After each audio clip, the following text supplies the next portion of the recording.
कई लोग ऐसे होते हैं, हम नवरात्रि आई है, माता रानी को भज रहे हैं, जगत जननी दुर्गा भवानी को भज रहे हैं, पर शिव जी के मंदिर तक नहीं जा रहे, समय नहीं मिल रहा मंदिर जाने का, क्योंकि माता जी के मंदिर जाते हैं, माता जी को प्रणाम। अरे उस शंकर को पहले भजो, सवेरे उठते से पहला एक लोटा जल शिव को, क्योंकि उसी के माँ जगत जननी हस्तकमल पर जल जाना जरूरी है। शंकर का चढ़ा वो हमें फल प्रदान करे, सुख दे, आनंद का दे। कोई बेटा बेटी है, कोई एग्जाम दे रहे हैं, कंपटीशन एग्जाम में बैठ रहे हैं, सर्विस के लिए जा रहे हैं, नौकरी के लिए जा रहे हैं, नौकरी नहीं लग रही है, हम कहेंगे लाल पुष्प की पत्तियों को किसी भी नवरात्रि के अंदर, नवरात्रि के अंतर्गत 9 दिन का तुम नियम बना लो। 9 दिन तक नवरात्रि में 9 लाल फूल की 9 पंखड़ियां या 9 कोई भी चावल लाल कलर में कर कर, कुंकुम में कर कर, अगर माँ जगत जननी के मंदिर में नहीं जा सकते, वहां भीड़ रहे, शिवलिंग की जो जलाधारी है, जहाँ पानी गोल घूमता है, कि जलाधारी पर कहीं पर भी नवरात्रे में 9 दिन तक या तो लाल फूल की पंखड़ी 9 या 9 चावल के दाने लाल कलर कर कुंकुम में, लाल चंदन में उस स्थान पर चढ़ाना प्रारंभ करो। 9 दिन के बाद तुम्हें 15 दिन और निकलेंगे, उसके बाद तुम्हें खुद लगेगा कि तुम्हारी जॉब, तुम्हारी नौकरी तुम्हारा बाबा ने लगाया है। शिव शक्ति का बल तुम्हें प्रसन्नता देता। नवरात्रे आएंगे, प्रारंभ होंगे, माँ जगत जननी की आराधना करने वाले, साधना करने वाले भक्तों को इतना फल नवरात्रे का प्राप्त होता है, वो 10 गुना फल नवरात्रे में प्राप्त होता है।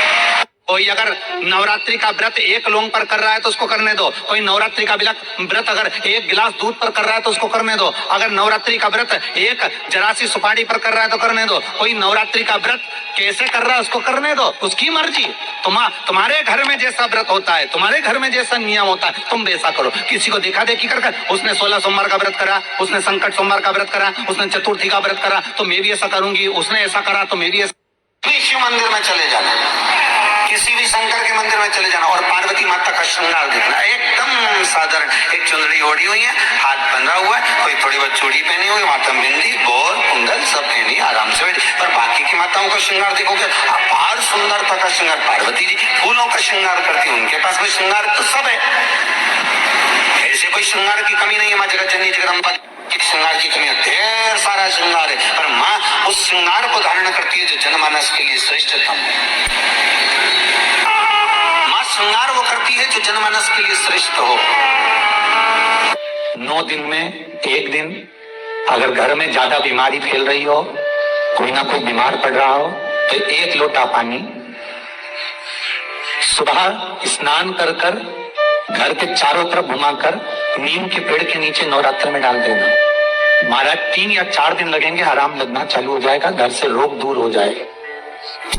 शिव महापुराण की कथा कहती है, देवी भागवत कहती है कि माता का 9 दिवस तक स्थान नीम के पेड़ के नीचे रहता है।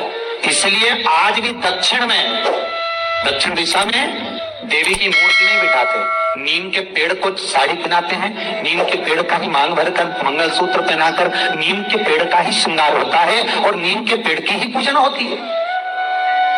दक्षिण दिशा में माता की मूर्ति विराजमान नहीं करते नवरात्र में नीम के वृक्ष की पूजन करते,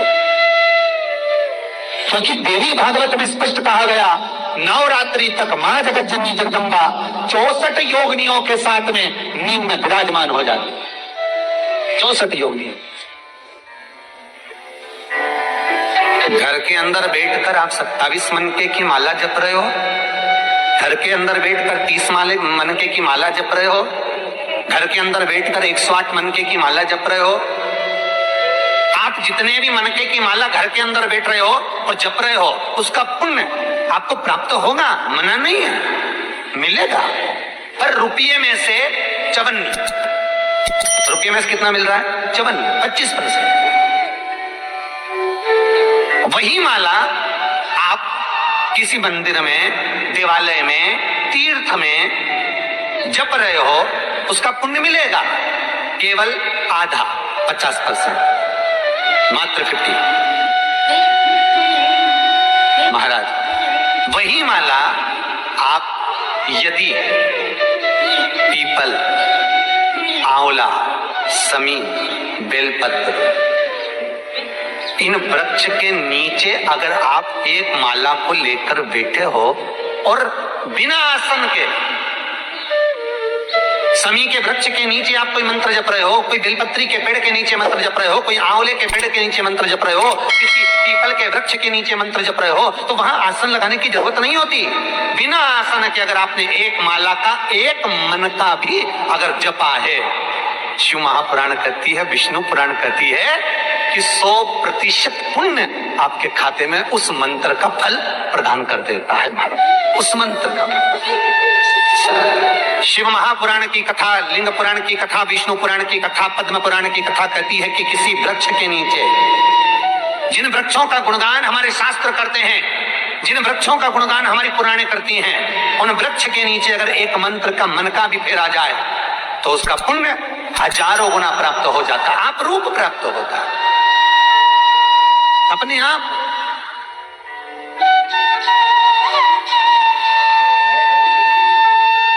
आप जिस पुण्य को करना चाहते, मेरा बहुत निवेदन है महाराज, बहुत प्रयास करा करो, प्रयास करना। अगर हाथ के मनके की माला भी नहीं हो और किसी पीपल के पेड़ के नीचे 15 मिनट बैठने का मौका मिल गया, आंवले के वृक्ष के नीचे 5 मिनट बैठने का मौका मिल गया, किसी आंवले के वृक्ष के नीचे आप 5 मिनट बैठे हो, ओम नमो नारायण का मंत्र का स्मरण कर लो, ओम नमो भगवते वासुदेवाय का जाप कर लो, बस उसका फल 4 गुना हजारों गुना प्राप्त हो जाता है। शमी के पेड़ के नीचे बैठे हो, श्री शिवाय नमस्तुभ्यं का जाप करिए, 4 गुना फल मिलेगा, 1000 गुना फल। बेलपत्री के पेड़ के नीचे गए हो, ओम नमः शिवाय ओम का जाप करिए, फल मिलेगा। पाना शिव जी का पहला पार्वती के साथ अवतार है, काल और काली, महाकाल और महाकाली, पहला अवतार। और द्वार पर चप्पल पड़ी होने के कारणवश वो लौट कर चली जाती है। बहुत ध्यान दीजिएगा हमारा, थोड़ा सा आपको बुरा लगेगा, लग जाएगा, और शिव पुराण है, जीवन संवार देगी तो अच्छी बात है, जीवन संवार दे तो अच्छी बात। मंदिर के द्वार पर हम जब चप्पल छोड़ते हैं, जिस मंदिर की चौखट पर चप्पल छोड़ी है, आप जितनी देर आराधना में लगे रहते हैं उतनी देर तक आपकी चप्पल पर जितने लोग लांग कर जाते हैं, जितने लोग लांग कर प्रवेश करते हैं, उसका भी दुख आपके भाग्य में आता चले जाता है। ध्यान दीजिएगा जरा, चप्पल का भविष्य पुराण में पढ़िएगा कभी कि पादुका का महत्व क्या है, पादुका किस ओर उतारना चाहिए, पादुका को कहाँ रखना चाहिए। स्कंद पुराण कहती है जिस व्यक्ति पर कर्जा बहुत ज्यादा मात्रा में हो जाता है और कर्जा चूकता नहीं है, आप बहुत प्रयास कर लिए, करोड़ों रुपए का कर्जा हो गया, यहाँ से लिया वहां दिया, वहां से उठाया वहां दिया, वहां से उठाया वहां दिया, तो निवेदन है कभी मौका लगे कर्जा मुक्ति के लिए सारे वृक्षों में अगर कोई श्रेष्ठ वृक्ष माना गया है तो वो बट का वृक्ष माना गया महाराज। इसलिए प्रशासनिक कार्य के लिए, मानसिक टेंशन में, परेशानियों में बटकेश्वर महादेव का स्मरण किया जाता है। और यदि निवेदन करूंगा बहुत ज्यादा, यदि आपको कर्जा हो गया, बहुत ज्यादा कर्जा हो गया और वो कर्जा चूक ही नहीं रहा, तो थोड़े दिन बड़ के पेड़ के नीचे आप बटकेश्वर महादेव के लिए 1 लोटा पानी, उसमें थोड़ा सा पिसा हुआ चावल पीस के गला लेना चावल को और पीस लेना, पीस के उस पानी में मिला लेना और मिलाकर उसमें थोड़ी सी हल्दी पिसी हुई डालकर बटकेश्वर महादेव के नाम से बड़ के पेड़ के नीचे अपनी कामना कर कर जो कर्जा हुआ है उस कर्जे का भान देते हुए, स्मरण देते हुए छोड़ दो महाराज। 2 या 3 सोमवार एक ही जगह पर करना, 3 सोमवार बाद वहीं से बड़ के पेड़ की थोड़ी सी जड़ उठा लाना और उस जड़ को एक कोई धागे में बांधकर या तो अपनी गले में डाल लो या अपनी जेब में पटक लो, उसको थोड़े दिन पटक कर रखना, लगभग 2 से 3 महीना पटक कर रखो। वो जड़ जैसे बड़ का पेड़ विस्तार होता है, पानी गिरे ना गिरे, जल वृष्टि हो ना हो, गर्मी पड़े ना पड़े, उसको कोई फर्क नहीं पड़ता, बड़ का वृक्ष आप रूप फैलता जाता है, उसकी जड़ें अपने आप प्रबल होती है। उसी तरह ये बटकेश्वर महादेव कहीं से भी अगर जड़ आपके पास में रखी है 1 महीना 2 महीना 3 महीना तक, तो ये जड़ अपने आप लक्ष्मी को पकड़कर खींच कर लाती है और कर्जे से मुक्त कर देती है। बटकेश्वर महादेव का स्मरण सुख का देना। बेलपत्री का वृक्ष किसका प्रतीक है? पार्वती का। नीम का वृक्ष किसका प्रतीक है? जगदम्बा का। जिस व्यक्ति को ब्लड प्रेशर की बीमारी रहती हो, ऊपर नीचे ब्लड प्रेशर होता रहता हो, तकलीफ भोग रहे हो, बहुत कष्ट में हो, बार बार पसीना आ जाए शरीर पर, कुछ ना करिए, 1 लोटा पानी भरो, 7 पत्ती नीम की डालना, खाई की डालना, नीम, कड़वी नीम, मीठी नीम नहीं, कड़वी नीम, और साथ उसमें बेलपत्र डालना। जिस व्यक्ति का ब्लड प्रेशर हाई हो, लो हो, उसके कमरे में उसको प्लेट से ढककर रखना। सुबह स्नान कर वही व्यक्ति जिसका ब्लड प्रेशर ऊंचा नीचा होता है, उसको शिव जी को समर्पित करना। शिव को चढ़ाकर उसी का पानी 7 बार उसी स्थान पर ग्रहण कर लेना। व्यक्ति का ब्लड प्रेशर बराबर हो जाता है। मात्र लगभग अगर सोमवार कर रहे हो तो 11 सोमवार करो, प्रतिदिन नियम से कर रहे हो तो 15 दिन कर लो, उसमें बराबर। फिर कभी जिंदगी में ब्लड प्रेशर की बीमारी चली ही जाती है। कोई बरसाती मेंढक मत बनना रे।